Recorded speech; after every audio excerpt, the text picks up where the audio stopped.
Media మిత్రులకు నా సూచన ఒకటే, అనవసరమైన రాజకీయ వివాదాస్పదమైన అంశాలను ప్రస్తావించకండి. ఇది అభివృద్ధి చేసుకోవాల్సిన సందర్భం. అందరూ కలిసికట్టుగా కలిసి పనిచేసుకోవాలా, ఒకరికొకరు సహకరించుకోవాలా. అనవసరమైన విమర్శలకు దారితీస్తే పని పాడవుతుంది. పనిని పాడు చేసే పని రాజకీయ నాయకులైనా ప్రజాప్రతినిధులైనా పాత్రికేయ సోదరులైనా చేయొద్దని నేను విజ్ఞప్తి చేస్తున్నాను. Thank you. నేడు తెలంగాణ రాష్ట్ర ముఖ్యమంత్రి వర్యులు సోదరులు రేవంత్ రెడ్డి గారితో తెలంగాణ రాష్ట్రంలో ఉన్నటువంటి ఏవియేషన్ అలాగే ఎయిర్పోర్ట్స్ డెవలప్మెంట్ గురించి ప్రత్యేకంగా చర్చించడం జరిగింది. అందులో మీకు కూడా తెలిసినటువంటి విషయమే, ఎంతో ఆసక్తిగా తెలంగాణ ప్రజలు, వరంగల్ ప్రజలు చూస్తున్నటువంటి విషయం, వరంగల్లో ఒక బ్రహ్మాండమైనటువంటి ఎయిర్పోర్ట్ ని స్థాపించాలని రాష్ట్ర ప్రభుత్వం రేవంత్ రెడ్డి గారు పట్టుబట్టి మరి ఆ యొక్క కార్యక్రమాన్ని ముందుకు నడిపిస్తున్నారు.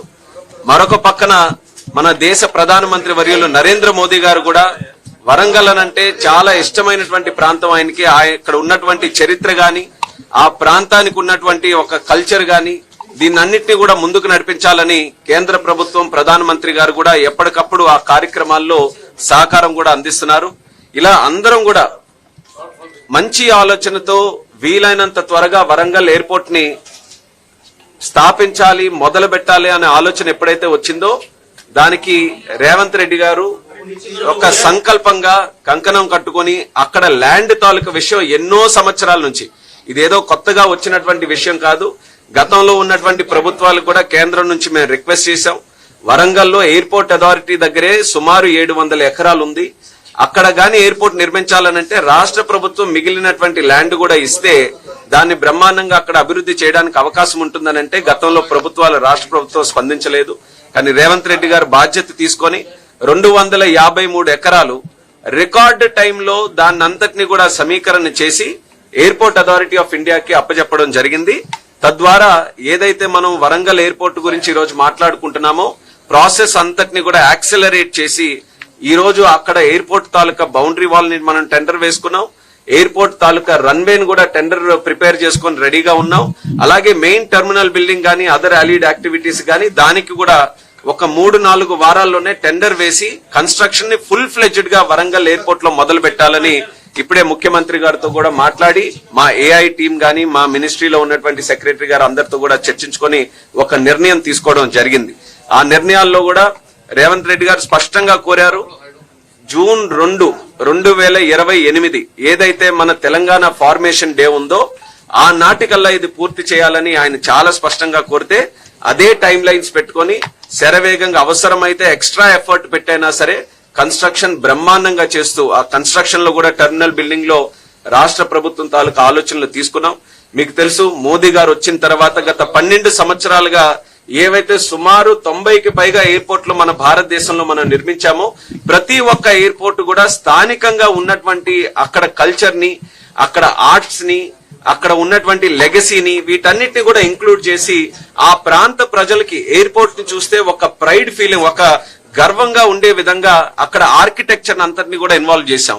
దానికి ఉదాహరణ మొన్న పిఎం గారి చేతుల మీద రాజస్థాన్ లో జోధ్పూర్ టెర్మినల్ ఓపెన్ చేస్తే అది ఎంత అద్భుతంగా ప్రజలందరూ కూడా దాన్ని అభినందించారో మనం అందరం చూసాం. అదే స్థాయిలో అవకాశం ఉంటే దానికి మించి కూడా one of the best terminals మన దేశంలో కల్చరలీ బ్యూటిఫుల్లీ టెర్మినల్ మన వరంగల్లో ఏర్పాటు చేయాలని అన్ని ఆలోచనలు అందరితో కూడా ఫీడ్బ్యాక్ తీసుకొని స్థానికంగా ఉన్నటువంటి టెంపుల్స్ ఏవైతే ఉన్నాయో అన్ని కూడా మనం కాకతీయ డైనస్టీ వాళ్ళ తాలూకా కల్చర్ అన్నిటిని కూడా ఇందులో ఇన్వాల్వ్ చేసే విధంగా టెర్మినల్ కూడా మనం నిర్మించడం జరుగుతుంది. నాకు ప్రత్యేకంగా నా టైంలో ఏదైతే తెలంగాణకి ఏవియేషన్ ఇన్ఫ్రాస్ట్రక్చర్ ఇంప్రూవ్ చేయాలని ఎప్పటి నుంచో ఉన్నటువంటి నానుడి నేను కేంద్ర మంత్రిగా దీనికి ఉన్నప్పుడు జరగడం అనేది నాకు ఒక అదృష్టంగా నేను భావిస్తున్నాను. ఆ ప్రాంతానికి అవసరం ఉంది. హైదరాబాద్ లో ఎంత ఇన్ఫ్రాస్ట్రక్చర్ ఉన్నా మిగిలినటువంటి తెలంగాణలో కూడా చాలా అవకాశాలు ఏవియేషన్ కి సంబంధించి ఉన్నాయి. అవి అన్లాక్ చేయడానికి వరంగల్లో ఎయిర్పోర్ట్, అక్కడ ఉన్నటువంటి ఇండస్ట్రియల్ హబ్ కానివచ్చు, అక్కడ వస్తున్నటువంటి ఇతరత్ర కార్యక్రమాలు ఏవైతే రాష్ట్ర ప్రభుత్వం చేస్తుందో దాని ద్వారా మంచి డిమాండ్ అక్కడ ఏర్పడుతుంది. ఆ వరంగల్ ఎయిర్పోర్ట్ ని ఖచ్చితంగా జూన్ 2, 2028 లోపల పూర్తి చేసి దాన్ని ఇనాగ్రేట్ చేయాలన్న పద్ధతిలో ఈ రోజు అన్ని నిర్ణయాలు కూడా దానికి సంబంధించి తీసుకున్నాం.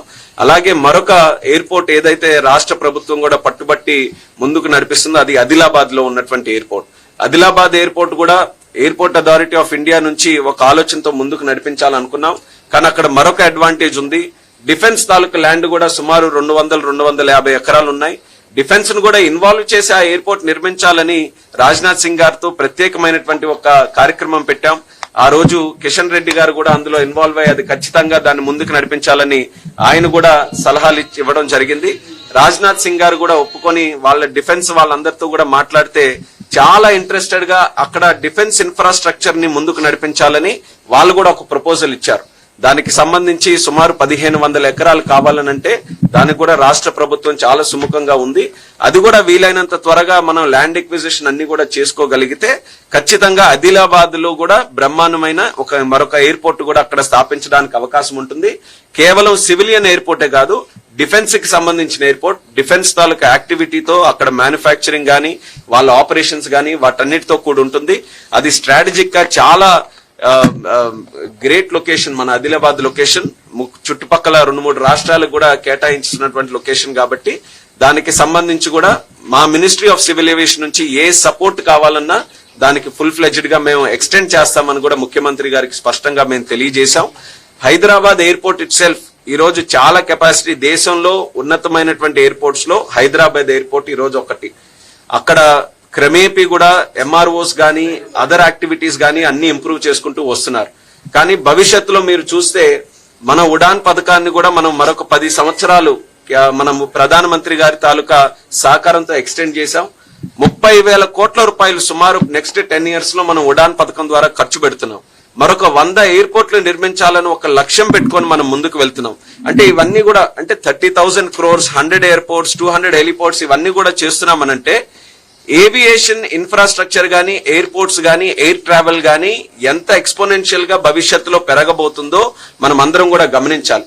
ఈ రోజు సింగపూర్ అని మాట్లాడతాం, దుబాయ్ అని మాట్లాడతాం, అబుదాబి, టర్కీ ఇవన్నీ కూడా ఈ రోజు పెద్ద పెద్ద ఎకానమీస్ గా ఈ రోజు పెరిగాయనంటే అక్కడ కోర్ అంతా కూడా ఒక్క ఎయిర్పోర్ట్, ఏవియేషన్ ఇన్ఫ్రాస్ట్రక్చర్. దీనివల్ల ఆ ఎకానమీస్ అన్ని కూడా మల్టీఫోల్డ్ గత 20-30 సంవత్సరాలుగా గ్రో అయ్యాయి. ఆ కెపాసిటీ, ఆ పొటెన్షియల్ ఈ రోజు భారతదేశంలో ఉంది. అది అన్లాక్ చేశారు మన నరేంద్ర మోదీ గారు. ఈ రోజు ఆ యొక్క కెపాసిటీ రాష్ట్రాలు కూడా రియలైజ్ అయ్యి మా ప్రాంతాల్లో మరిన్ని ఎయిర్పోర్ట్స్ చేయాలని ఈ రోజు వాళ్ళు కూడా చాలా ఫుల్ ఫ్లెడ్జ్డ్ గా ముందుకు వస్తున్నారు. దాన్ని అభినందిస్తున్నారు రాష్ట్రాలన్నీ కూడా. ఎందుకనంటే ఈ రోజు ఇండియా అచీవ్ చేసినటువంటి సక్సెస్ ఏవియేషన్ లో దాంట్లో ప్రధానమైన భాగం రాజ్యాల తాలూకుది ఉంది. వాళ్ళు సపోర్ట్ చేసుకుని స్టేట్స్ కూడా ముందుకు వచ్చి ఇందులో పార్టిసిపేట్ చేశారు కాబట్టి చేశాం. భవిష్యత్తులో అదే తరహాలో చేసి ఇండియాని ఏవియేషన్ కి వరల్డ్ లోనే ఒక హబ్ గా క్రియేట్ చేయాలన్నది మోదీ గారి తాలూకు ఆలోచన. దాన్ని సంపూర్ణంగా వికసిత్ భారత్ 2047 కప్పడాలలో మనం పూర్తి చేస్తాం. దాంట్లో స్టేట్స్ ఇదే రకంగా తెలంగాణ ఎంత ఫాస్ట్ గా ఈ రోజు రెస్పాండ్ అయ్యి ఈ యొక్క కార్యక్రమాల్లో పార్టిసిపేట్ చేస్తుందో అలాగే మిగిలిన కూడా స్టేట్స్ అన్ని కూడా చేస్తే ఇంకా శరవేగంగా మన లక్ష్యాలను చేరుకోవచ్చు. అలాంటి సహకారం అందిస్తున్నటువంటి రేవంత్ రెడ్డి గారికి మినిస్ట్రీ తరపున, కేంద్ర ప్రభుత్వం తరపున నా ధన్యవాదాలు తెలియజేసుకుంటున్నాను. ఎందుకనంటే మళ్ళీ చెప్పాలనంటే ఎయిర్పోర్ట్ తాలూకా ల్యాండ్ ఎక్విజిషన్ ఒక చరిత్రలాగా జరిగింది. అంత ఫాస్ట్ గా ఎప్పుడు కూడా మేము కూడా అనుకోలేదు అంత ఫాస్ట్ గా ఎవరైనా చేసిస్తారని. కానీ ఇచ్చిన మాట ప్రకారం 1 ఎకరా కూడా తక్కువ లేకుండా అంతటిని కూడా పూర్తి చేసి మాకు అప్పచెప్పడం జరిగింది. ఇక మా బాధ్యతను కూడా సక్రమంగా నిర్వర్తించి వరంగల్ ప్రజలకి మరి ముఖ్యంగా ఆ ప్రాంతంలో ఉన్నటువంటి వారందరికీ కూడా మళ్ళీ హామీగా తెలియజేస్తున్నాం. One of the best airports ని వరంగల్ లో నిర్మించడానికి రాష్ట్ర ప్రభుత్వం, కేంద్ర ప్రభుత్వం అందరం కూడా సమిష్టిగా కృషి చేస్తాం.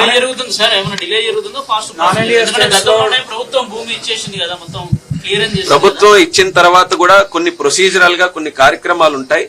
డిజైన్స్ మనం ఫైనలైజ్ చేసుకోవాలి. మీకు కూడా చెప్పాను డిజైన్ ఆస్పిరేషనల్ గా చేద్దామని. ఈ రోజు డిజైన్ కట్టాలంటే 4 స్టీల్ బిల్డింగ్ లా పెట్టి గ్లాస్ బిల్డింగ్ కూడా కట్టొచ్చు.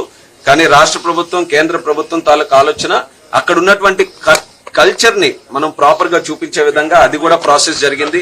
ఎన్వైరన్మెంట్ క్లియరెన్స్ గానీ లేకపోతే ఇతరత్ర ప్లానింగ్ తాలూకా డిజైన్ తాలూకా ఎలిమెంట్స్ గానీ అన్ని ఇంక్లూడ్ చేసుకున్నప్పటికీ ఎంత టైం పట్టాలో అంతే పడుతుంది. ఇందులో ఎక్కడా డిలే కూడా లేదు. అందుకనే చెప్తున్నాము ఈ ప్రాజెక్ట్ మనం పూర్తి చేసినప్పుడు కూడా మీరే రియలైజ్ అవుతారు ఇంత ఫాస్ట్ గా ఇది కట్టగలిగారా అనేది. ఆ ఒపీనియన్ తీసుకొని వచ్చే విధంగా మేము నిర్మిస్తాం.